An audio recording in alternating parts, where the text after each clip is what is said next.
we'll talk about the meaning of Victory Day in Russia, 9 May 2024.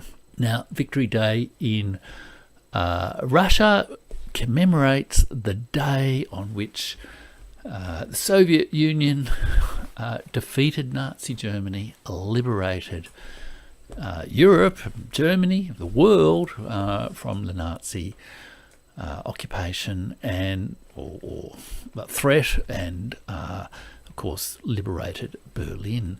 It was the Soviet Union who did that, not the West. Now, I believe there's a Europe Day, which is, I think, either the day after or the day before, something like that, which is the Western version of Victory Day. And now in Ukraine, Europe Day, but not Victory Day, is celebrated, even though the people of Ukraine, at least some of them, fought against in those armies that liberated Berlin on the 9th of May, even though there were a few of them, of course, who fought with the German forces during Operation Barbarossa. Now, Victory Day is incredibly important because it commemorates World War II, and I don't know, maybe the people who watch the Burning Archive channel will be well aware of this, but in the general public, I guess, particularly in the Western world, are brought up on a diet of, Hollywood movies, American, British versions of World War II, perhaps don't quite realise the extent to which World War II, the extent of the losses of the peoples of the Soviet Union during World War II.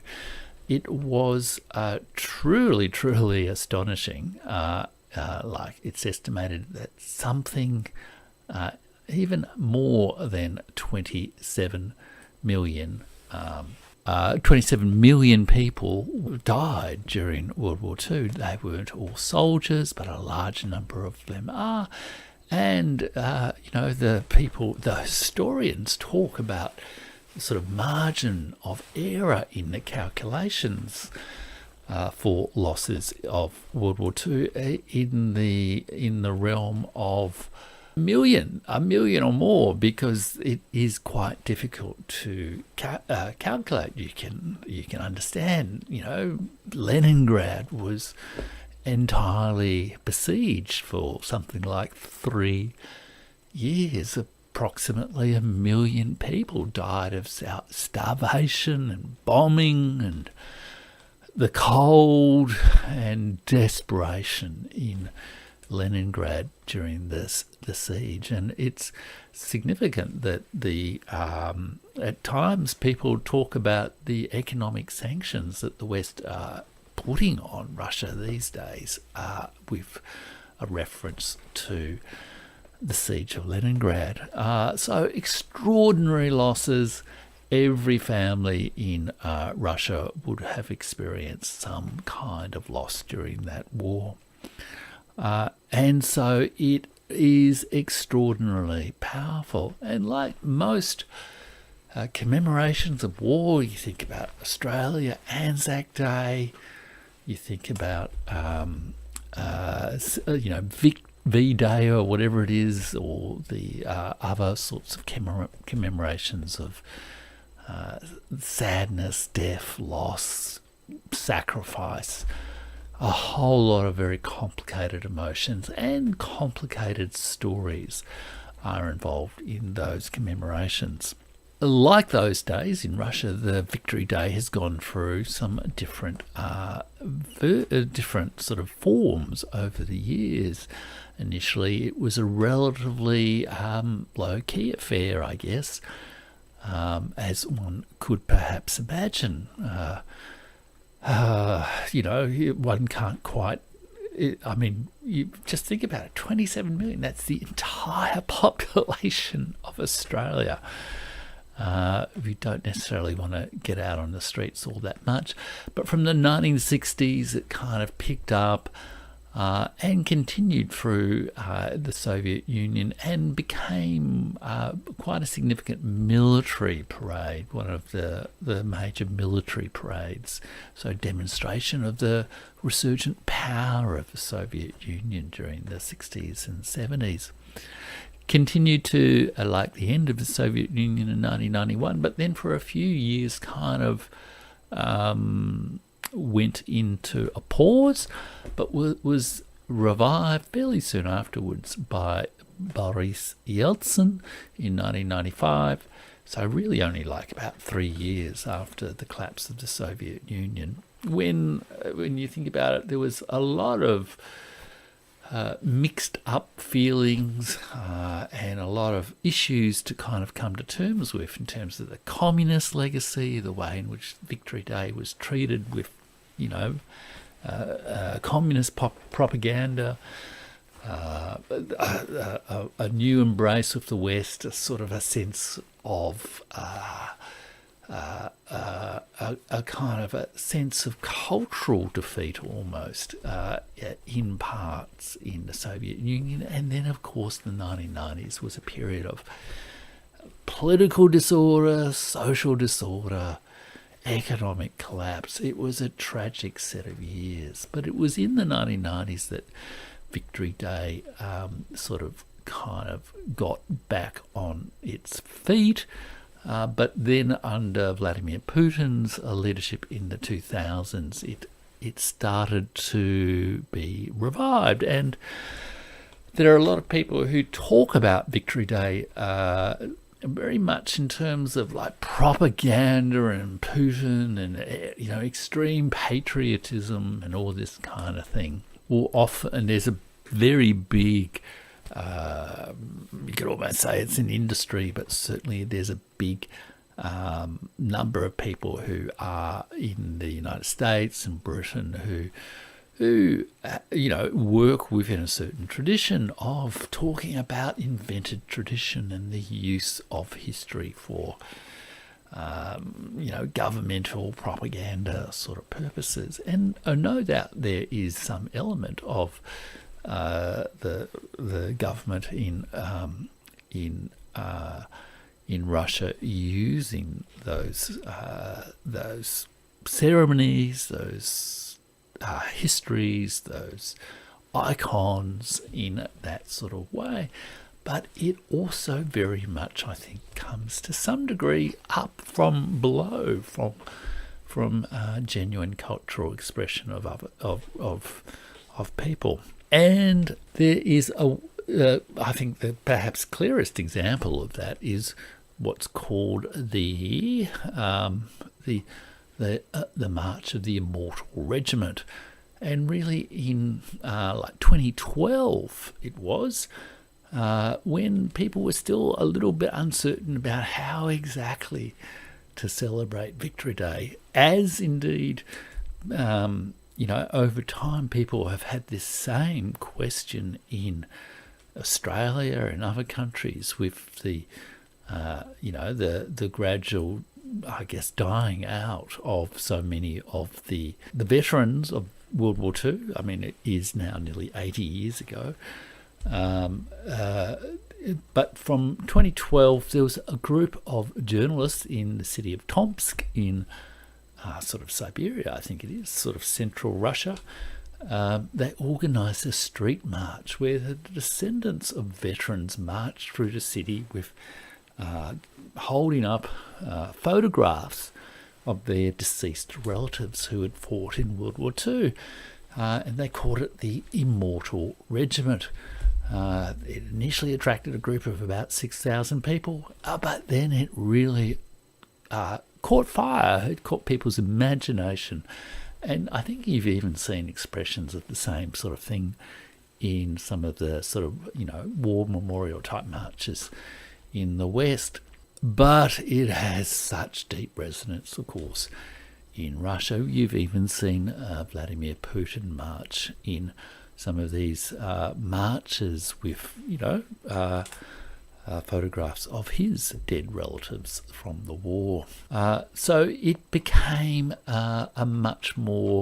it became an important expression of people's own sense of the tragedy of war, the tragedy of death, the sense of loss, but also a sense of recovery, of pride, I guess, in their culture, and a gradual sense of resurgence of that culture.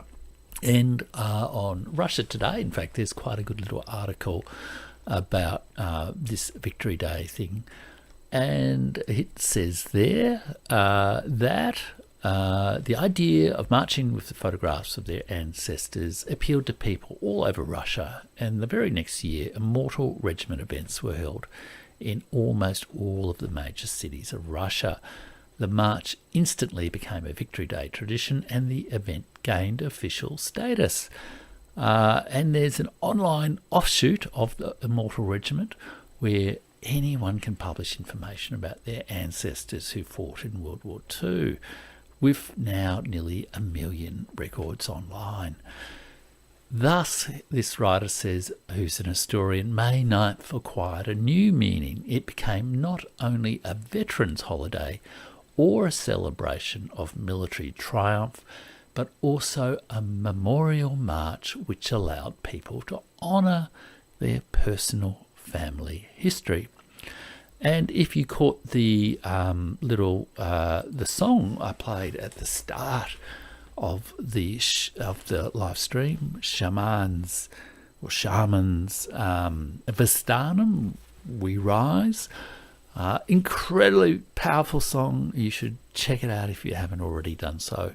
If you didn't see it or haven't seen it previously, you should check it out on YouTube. And this song, when I first heard it, I assumed he was actually singing like an old war memorial song. It's incredibly powerful, but in fact he wrote this himself as, like, he's a songwriter / poet, really. Some of his lines, as I think one of the commentators on the channel has said, have a remarkable simplicity and power and compression.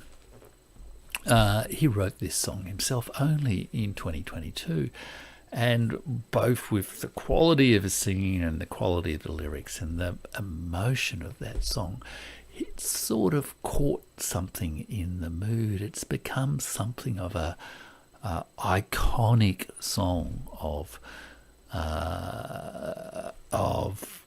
the commemoration of Victory Day in Russia. So, extraordinarily meaningful event, and I think it's important.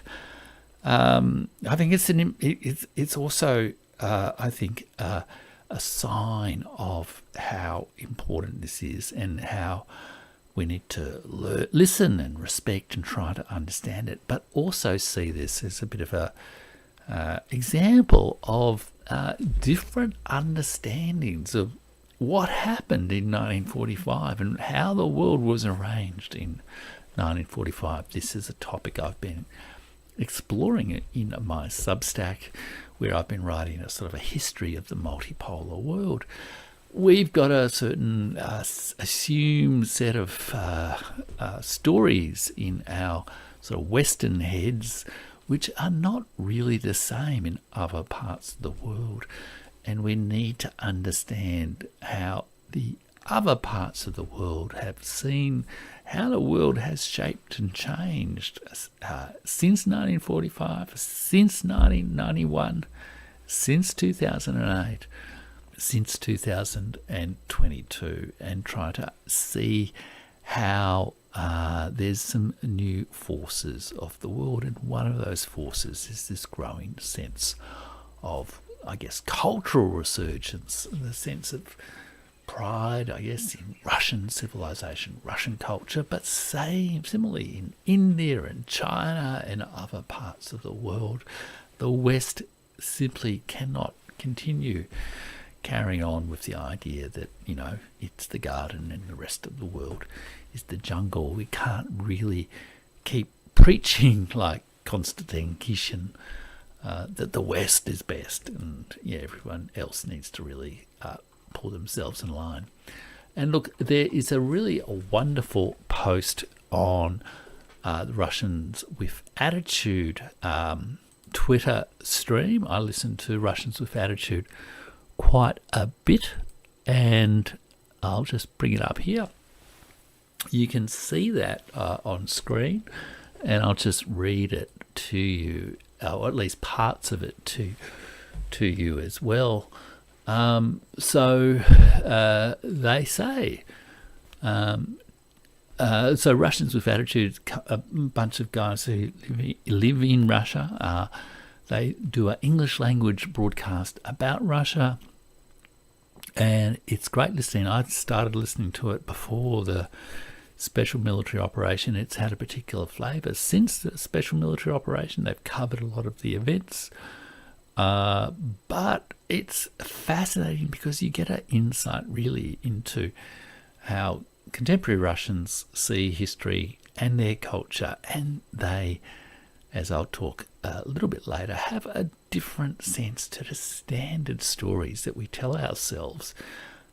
So much of the history of Russia in the English-speaking world is dominated by, a particular set of things out of, Britain and America, which tend to talk Russia down, and it's interesting to hear their perspective. So I probably won't read all of this, but I'll just read some key points. So they say today is Victory Day.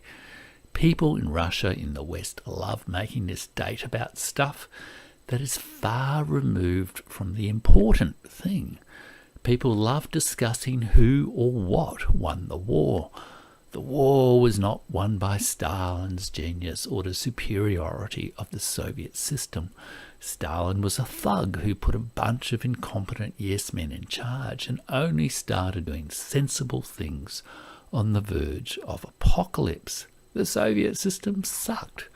The war was not won by Lend-Lease, that's the American aid program, I guess, which I believe at most contributed about 10% of the funding of the Soviet war effort. The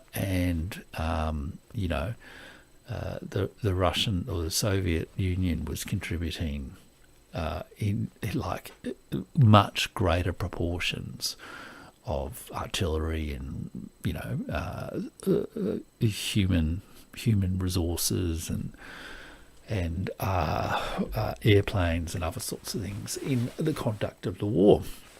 Soviet soldiers were happy to eat Spam cans in the trenches and getting their supplies via American trucks. Sure, the British and Canadian lads running the convoys to Murmansk were heroes that helped with the siege of Leningrad. All that saved lives, made things easier, but in the end it's not parties or flags or machines or guns or food that wins wars.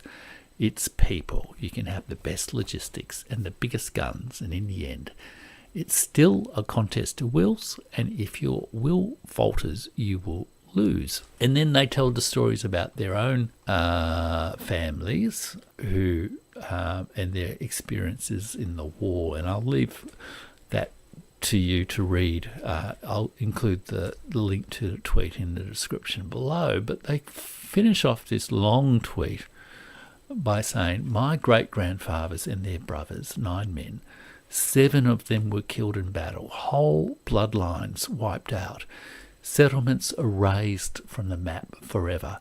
It became personal for everyone. The people of Russia found their will, the grim determination of the deepest, most chthonic, that means like earthly forces of the collective Russian soul is what made the difference. Tens of millions perished in the most terrible war with the highest stakes in all of human history. The survivors fired their guns into the sky in Berlin. They won at a horrifying cost, but they had bested the best. Their victory is a lesson to us descendants. We've started to remember that lesson. The descendants of the witnesses of that victory have forgotten that lesson. That means, the West. But should they repeat the greatest mistake, it will all come back again at a horrifying cost, but again ending in victory. So yeah, there is a special flavour, I think, too. That's a remarkable thing, and I really do recommend people have a look at that.